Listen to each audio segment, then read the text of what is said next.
నమోదు చేసుకుంటే ఏనాడైనా పోటీ పరీక్షలు నిర్వహించిన పరీక్షలు ప్రశ్నపత్రాలు జిరాక్స్ సెంటర్ల పల్లి బఠానీలకు అమ్ముకున్నారు.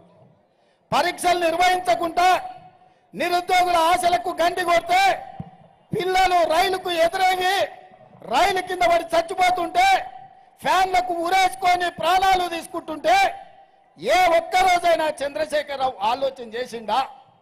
కానీ అదే ప్రజాపాలన ఇందిరమ్మ రాజ్యంలో ప్రభుత్వం వచ్చిన 3 నెలల్లో 90 రోజుల్లో 30,000 ఉద్యోగాలు లెక్కగట్టి ఎల్పీ స్టేడియంలో రప్పించి వాళ్ళ కుటుంబాల సమక్షంలో 30,000 ఉద్యోగ నియామక పత్రాలు అందించిన ఈ ఇందిరమ్మ రాజ్యాన్ని కూలగొట్టాలని కేసీఆర్ అంటున్నాడంటే ఇవాళ పేదోళ్ళ పిల్లలకు ఉద్యోగాలు ఇచ్చినందుకే కదా ఈ ప్రభుత్వం మీద కక్ష కట్టింది కేసీఆర్ అని నేను అడుగుతున్నా.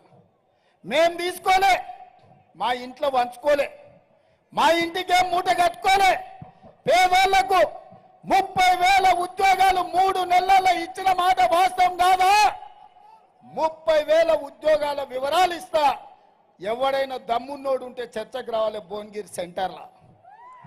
అదే విధంగా ఆడబిడ్డలకు మాట ఇచ్చినాం. అత్తగారింటికి పోవాలన్నా అప్పుడప్పుడు ఇంటి ఆయన మీద అలిగితే అమ్మగారింటికి పోవాలన్నా బస్ కిరాయిలకు కష్టం. అలిగింది కాబట్టి ఇంటి ఆయనను అడగలేదు, అత్త అసలే ఇయ్యదు. ఎట్లా చేయాలని చింత చేస్తుంటే యాదగిరిగుట్ట లక్ష్మీ నరసింహస్వామిని దర్శించుకోవాలన్నా మేడారంలో సమ్మక్క సారక్క జాతరకు పోవాలంటే వాళ్ళనో వీళ్ళనో సాయం అడిగే బదులు వాళ్ళ ఆత్మ గౌరవంతో తిరగాలని ఆర్టీసీలో ఆడబిడ్డలకు ఉచిత ప్రయాణం ఇచ్చినాం.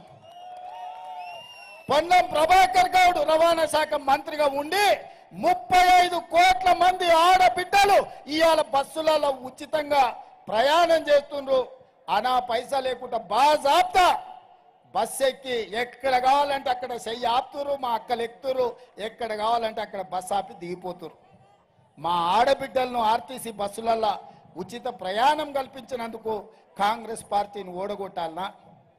ఒకవేళ కాంగ్రెస్ ఓడిపోతే ఆడబిడ్డలకు ఉచిత బస్సు ప్రయాణం ఆగిపోతుంది కదా, మా అక్కలకు మా చెల్లెళ్ళకి ఈ విషయం తెలియదా? అదేవిధంగా పేదవాళ్ళు దావకానకు పోతే బిల్లులు కట్టలేక ఉన్న పొలం అమ్మినా ఆలి మీద ఉన్న తాళి